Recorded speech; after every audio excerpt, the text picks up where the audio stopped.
really don't mean nothing. Oh man, the Milwaukee Bucks look good, man. You should have heard it. Yada yada. That's not what the End of the Bench podcast is about. It's about disseminating information, having a good time, to crack a joke, and being silly as humanly possible. Guess what? Are you ready for some football? Because I am. Let me let y'all know how ready I am for some football. Come on. We will win. Because we will hit all game. We are motivated. We are dedicated. Come on now. We will win. Because we are the best on the field. And we hit the field like all day light, all night light, on the blue light, offense light, defense light, his squad light, house call light, and it sound light, and it sound light, and it sound light. The NFL playoffs have started, and before I kick a bone out the behinds of the National Football League, I'm going to kick it off like this. Big ups to all the teams that made the playoffs. Big ups to all the teams that didn't. It sucks to be you, and you be watching with me. Big ups to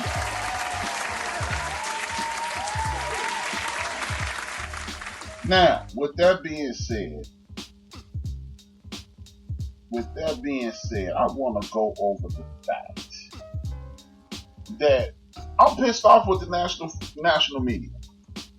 Look, every time you turn around, you hear Antonio Brown doing something stupid. Antonio Brown is on Twitter acting a complete damn fool. I don't have a problem with that story being told, because if he acting a fool, he acting a fool.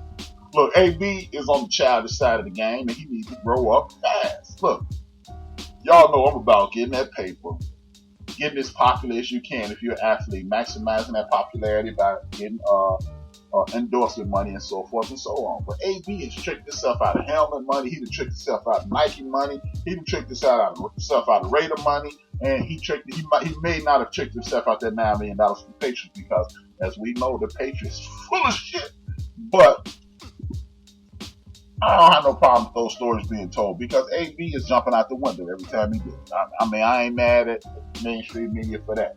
What I am mad at mainstream media about two stories. Tom Coughlin. How many of y'all know Tom Coughlin, former president of the Jacksonville Jaguars, former two-time Super Bowl coach with the New York Football Giants? How many of y'all know that the Players Association sent a letter to all of its members? Do not sign with the Jacksonville Jaguars, because Tom Coughlin is in violation of the NFL Players Association agreement. He had fined players in excess of one player $900,000, another player $250,000, just to name two. And they telling their players, don't go down there. But you didn't hear that story. You heard the story of Antonio Brown. You heard the story of other people. This is why the End of the Bench was created. Because I get tired of one story being told. If you're going to tell the story, tell the whole story. How many of y'all knew that? This is subsequently why Tom Coughlin was terminated. Tom Coughlin was relieved of his position as president of the Jacksonville Jaguars, and Doug Marrone was fired today along with his ass, because they had run amok with power. They want to control people. There is a certain amount of control you have when you own a business. Be here on time. Do what you're supposed to do. Do your best work. In the event that you can't follow those things, we're going to have to remove you from the facilities. I get that. You could potentially rule with an iron fist. I have no problem with that. As Shannon Sharp said today on the show, accountability is my thing. I'm with that. I grew up with an extremely strict parent. My mom was tough as nails, so I get people ruling with an iron fist. But when you are excessively fining people close to $1 million in one case, why isn't that the story instead of the LeBron sneaker story, or the LeBron this story, or the Cowboys that story? Skip and Shannon. I don't listen to Stephen A. show. I don't know what's going on there. And I don't listen to Chris Carter show either. I don't like Chris Carter. So, but Shannon and other people, why y'all always talking about the Cowboys, the Lakers, LeBron, and things of that nature? There are literally thousands of stories that are being told every day, but y'all focus on the nonsense. They're bringing Doug Marrone back to Jacksonville. Oh, I saw a report earlier. Thank you, RC. I saw a report earlier that Doug Marrone was George Jetson, Mr. Spacely, fired his fool ass. Are you sure? Are you sure? Doug Marrone, Jaguars keeping him. Oh, okay. Shout out to y'all. Shout out, see. I told y'all, man. RC keep your boy on toes. Big ups to RC. This is why I had great listen. Welcome back, RC. My man, RC. Chris Carter got fired from. Okay, I might watch the show. If Nick, what's his name? Nick Wright cut his hair back off. I can't watch it with that stupid looking hair. Man, he looks ridiculous. He got made some good points, but his hair looks stupid. Nick, touch your hair out, bro. But Jacksonville was in turmoil. I know earlier today they were talking about firing Doug Marrone and ESPN and my man RC, the associate producer RC and associate producer Joe from Houston. They got my back, and no one knows why Chris Carter got fired. Nobody knows. I read a story about him having to be physically removed from the premises. I don't know what it was, but you know what? I'm glad I don't know, because we don't, as fans, as sports fans, we don't need to know. Do we? Do we really need to know? I don't need to know. I don't know about nobody else, man. I don't need to know why the dude lost his job. I really don't, man. It would be funny to laugh at him, but I don't really need to know why Chris Carter lost his job. He's a clown. I don't like him, but I don't even know why he fired, you know. But again, mainstream media does not focus on these stories. That's why I do. Another story. We all know that our brother Antonio Brown could be a zip damn fool at times again. But why are we not talking about the fact that suspected racist, he's been proven to be an abuser of women and bully. This dude has been diagnosed with mental illness, but Richie Incognito signed a 2-year deal with the team I root for, the Oakland Raiders, last night. Right up under the rug. Now, Antonio Brown may be a jerk. He may be petulant, but he is not Richie Incognito. Now, I get the point when he told Ben Roethlisberger, shut up, cracker, for talking about turning down the music. I get it. That's not the appropriate way to talk. But Richie Incognito has used racial epithet on more than one occasion.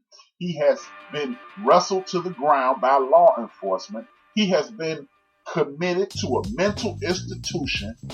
And that's just cooler than a fan with everybody, huh?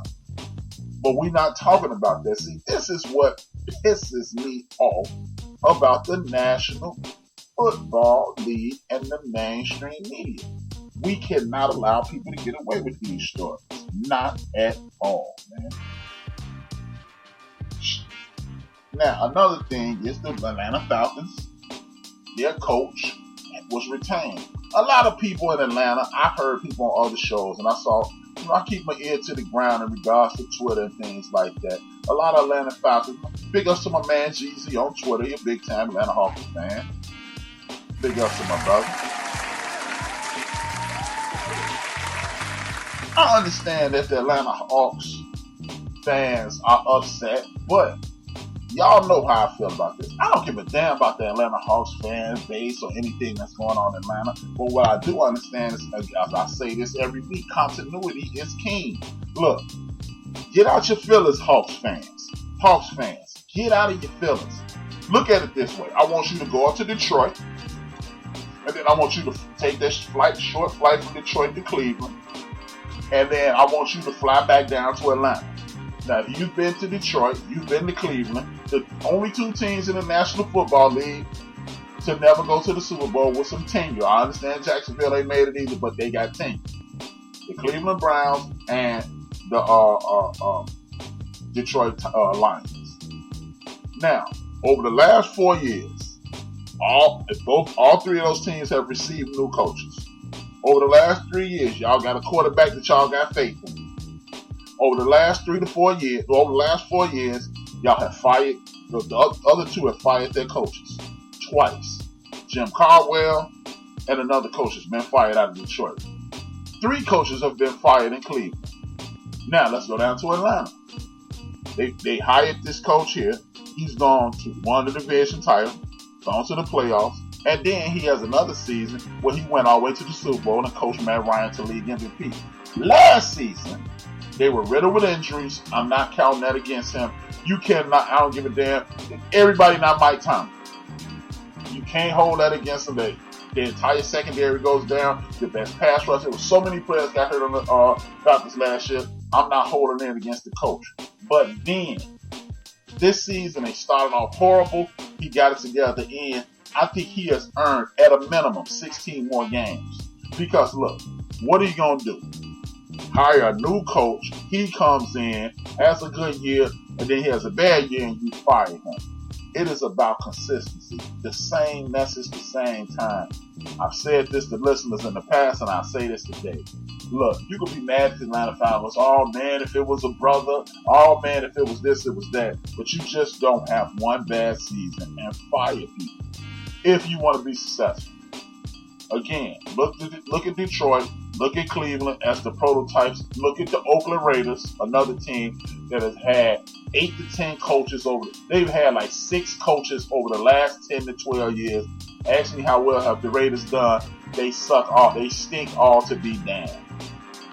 I could think of 4 right off the top of my hand. The dude at Ole Miss, Art Shell, Gruden, the former coach of the Jaguars, Norv Turner. That's 5 right there. Lane Kiffin. That's 5 right there. You see what happens when you continue that revolving door. Look, 2 years ago you were choking in the Super Bowl. You can at least choke in the playoffs. You might be able to choke in the playoffs next year. So relax. Now let's go to the New York Giants. Everybody keeps saying that this is a great job to have. New York Giants. Look, historically, when you look at Frank Gifford and you look at all these big-time ball players, Lawrence Taylor, Joe Morris, Harry Carson, Allen, the defensive end, they've had Carl Banks. They've had some wonderful players. But that does not mean your organization is run properly. Over the last few years, you were 5-time top and you fired 2 more coaches. Again, it flies right in the face of continuity is king. You got rid of Jerry Reese. I don't know why. But at the end of the day, this is what you need to do. If they don't level this thing out, it's amazing how the New York Giants is a great job to have. But the Lakers it was a horrible job to have, but the Lakers and the Giants run their organizations exactly the same way. So is it the same thing? Help me out. I'm not the smartest guy in the world. Help me out. Pat Shermer being gone is a good thing. Dave Gettleman, I think they should get rid of his clown ass too, but they kept him because, let me ask you this. If Dave Gettleman hire another coach and he stinks all to be down like Pat Shermer, ain't it the cook instead of the food? You gonna fire the sous chef and keep the garbage chef? Okay, keep doing it. Dave Gettleman keeps his job. The Giants doing it ass backwards, if you ask me. That's just me. Nobody really asked me, but I'm just looking at it that way. Now, my man trying to say the Bears fired Lovey during the winning season. Exactly. What we have to do is what I'm asking these teams and these fan bases to do. Don't just look at the record. Look at why. Yeah, Lovie Smith won 10 games and got fired because he was supposed to make the playoffs or not. But Lovie Smith did not have an offensive line. Lovie Smith did not have a quarterback, and he still won 10 games. Give him the tools, and he will build it. It's kind of hard to say that at what he's done at U of I, but at the end of the day, when he was with the Bears, he had those guys fighting for him, and that's what you need. Looking at the Washington Redskins, Russian racial slurs, aka the train wreck in all of the biggest train wreck in all of football. You see the situation there, man. You see the situation there. It's a revolving door. So they fired their GM, they fired their coach, and then bam. It's not gonna work, y'all. It's not gonna work. It's not gonna work unless the ownership gets out the way. The biggest train wreck in all of sports. I know my man D Gray ain't gonna like this. The Dallas Cowboys still have not relieved their coach of his duties. All I want to know is, what's the problem, Jerry Jones? If you're trying to win a championship, it's obvious. I understand this may fly in the face of continuity is king. But this dude, Jason Garrett, is not the difference maker that you need a coach to be. 8-8, 8-8, 12-4, 12-4, 12.